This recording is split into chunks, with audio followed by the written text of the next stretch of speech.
Hi everyone, welcome to another episode of Thoughts from the Hot Tub. I'm Jackie, and it is Thursday, March the 12th. It's been a little while since I've done one of these. Lots of things have happened in the intervening days. As some of you know, my husband and I took a trip to Puerto Vallarta along with a couple of friends of ours, and we were there, of course, during the what I call cartel activities. It was an interesting time. We had a great vacation, and the day that the cartel activities began, we had actually planned a one-day, just a 6-hour tour off our resort, just a private tour for the four of us. And our driver showed up at about 9 o'clock, as planned, and he said that there was, some trouble on the road. The traffic was backed up. There were some car fires, things like that. But we all piled into the van and off we went. In hindsight, probably not the best idea at the time, but we were heading the other direction. We were heading out of Puerto Vallarta, so we thought, yeah, we'll be all right. And we headed off on our tour. We were doing a tour of San Pancho, Sayulita, and Bucerías. So we drove to the farthest one, San Pancho, first, and then we were going to make our way back through Sayulita and Bucerías and back into Puerto Vallarta. So we got to San Pancho. No mishaps, no unusual events going on, and our driver let us out. We agreed to spend, I think we were going to spend 2 hours wandering around San Pancho, and then we were going to meet up again and drive to Sayulita and have lunch. So we wandered around, we took pictures, we did the touristy thing.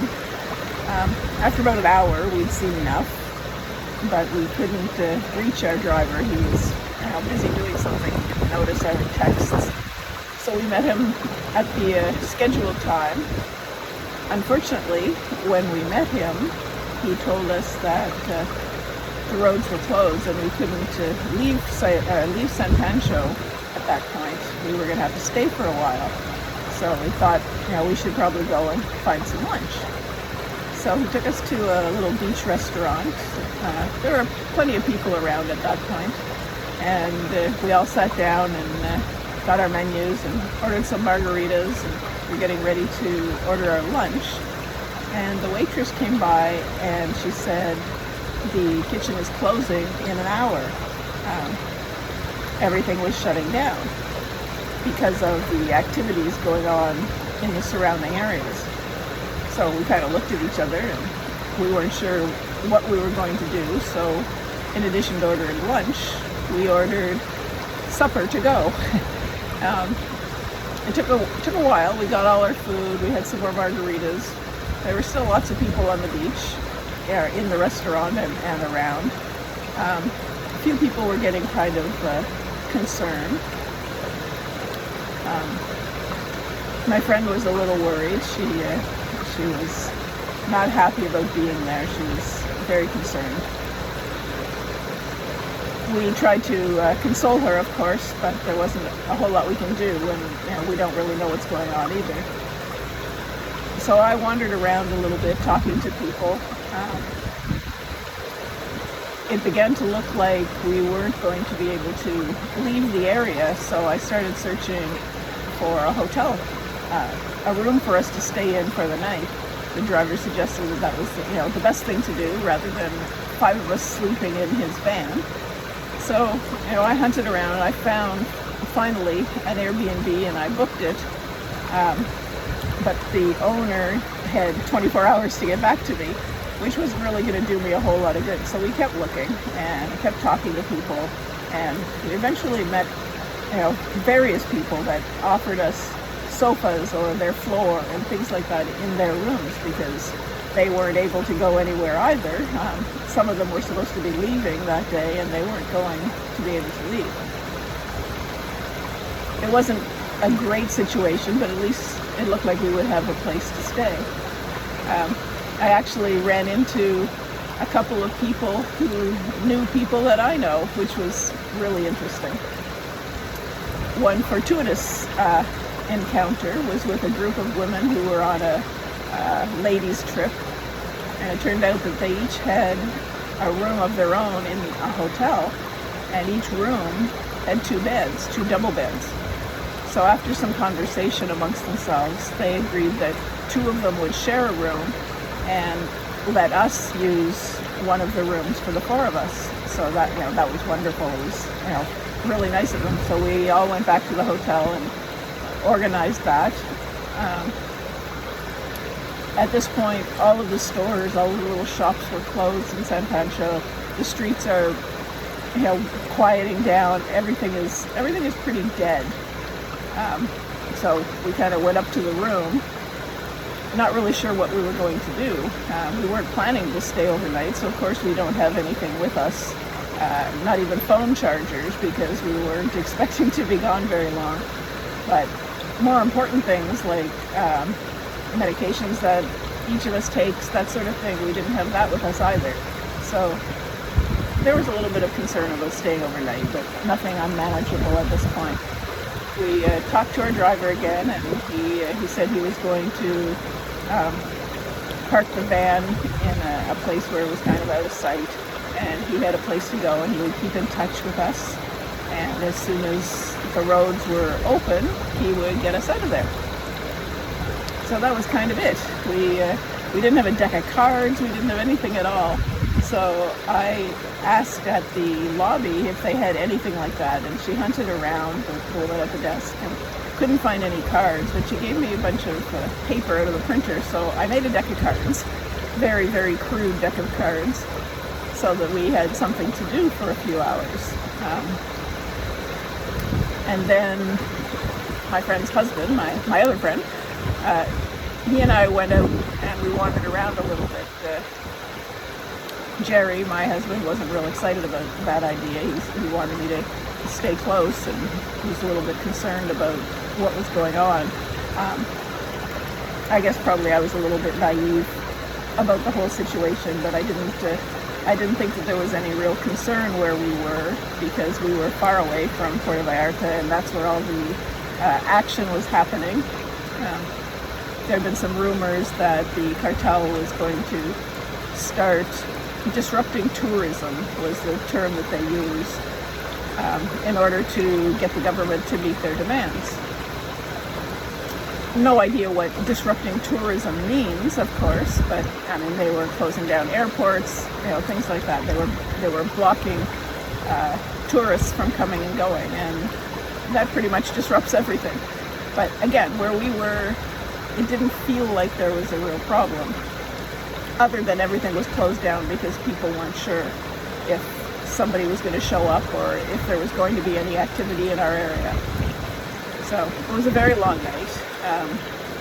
I have some meds that I take that help me sleep, and without them I don't sleep. So I was up wandering around the hotel lobby all night long. The people at the desk had chargers, which was nice, so we got to charge our phones one at a time, so that was very good. The next day we still didn't really have any news at first, but eventually they opened the roads again without any problems, and we were able to make our way back to Puerto Vallarta. We kind of ditched the rest of our tour. We said, oh, look, there goes Sayulita off the edge of the road as we went by on the highway. And yep, there's Bucerías, but we didn't really see anything. We got back to our resort around noon. Things were pretty quiet.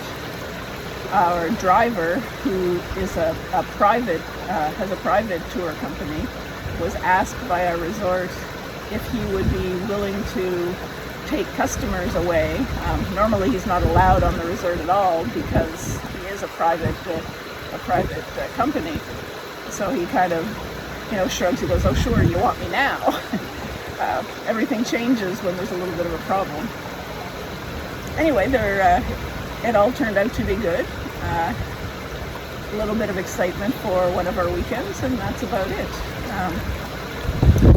friends recovered from their stress and anxiety, which was good. We enjoyed the rest of our vacation. We still had a week to go. This was right in the middle of it. But what I really want to talk about today is how when you're traveling, you really don't always know what's going to happen. And traveling in retirement is no different than traveling any other time. You gotta have to learn to roll with the punches, roll with the way things are going. Sometimes you get to do what you want to do, and sometimes things turn out a little bit differently. But it's really important to keep an open mind and not shut down when something happens. You have to be able to think clearly, especially if you're traveling in a country that has a primary language that isn't your primary language. It makes it a little bit more difficult to figure out what's going on and to communicate with people, but it doesn't make it any less important to make the effort.